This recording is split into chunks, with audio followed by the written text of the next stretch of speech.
4 months ago, its name was not known beyond the immediate countryside.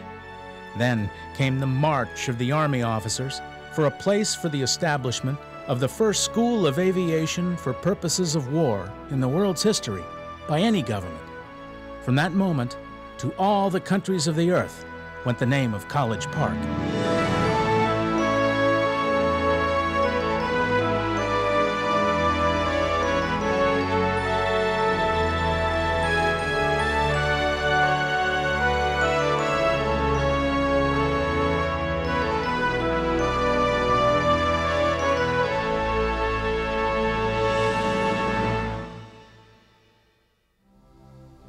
The College Park Airport is the oldest continuously operated airport in the world.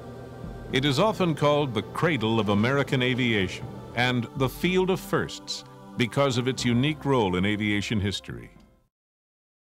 The flight tests were now complete, and the United States had its first aeroplane. The Army contract with the Wrights did require that they train at least 2 officers to operate the machine.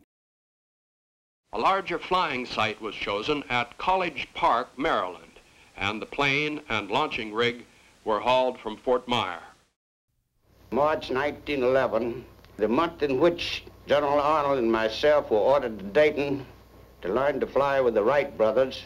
After our very brief period of instruction of about a week, 2 to 3 hours in order to learn to fly, we were sent to College Park, Maryland.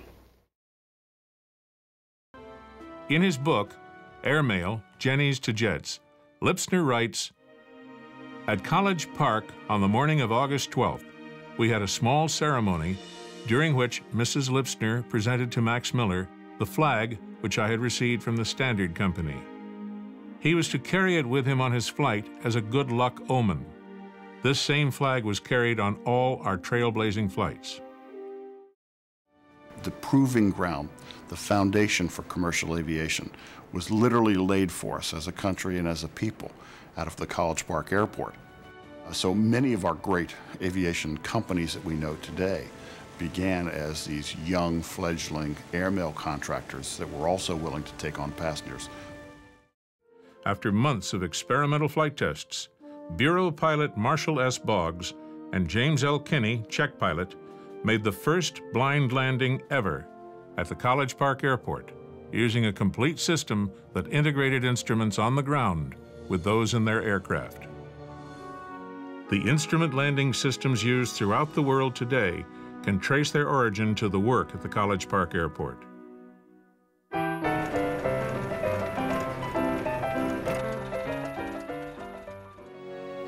From 1919 to 1925, the father and son team of Emil and Henry Berliner were the most prolific of the early American helicopter pioneers. In 1924, they tested a machine here at College Park that set a new standard for helicopter performance of the time. And it's this machine that we see here at the College Park Aviation Museum. Berliner and Weick had the idea of building a small plane for private use that was simple and easy to fly. Pursuing that goal led to the creation of the popular Air Coupe. Anybody can learn to fly one of these. Yes, this is a sneak preview of the future of air transportation. George Brinkerhoff, often called Brink by his friends and family. Brinkerhoff taught many pilots to fly over the 30 years he operated the airport.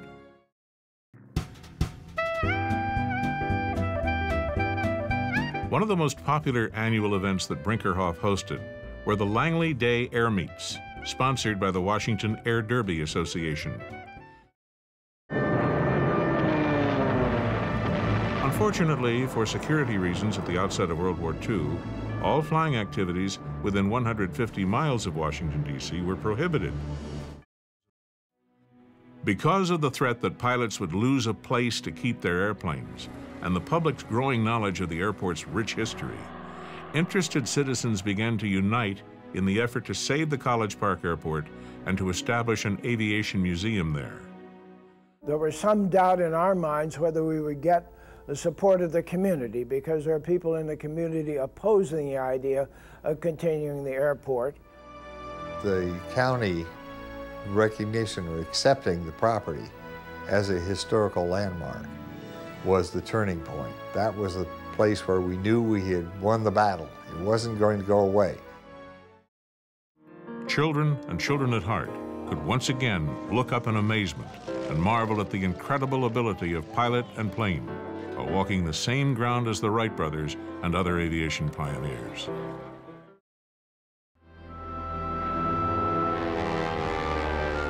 Among the festivities on August 29, 2009, the museum unveiled the first working reproduction of the original Wright 1909 military flyer,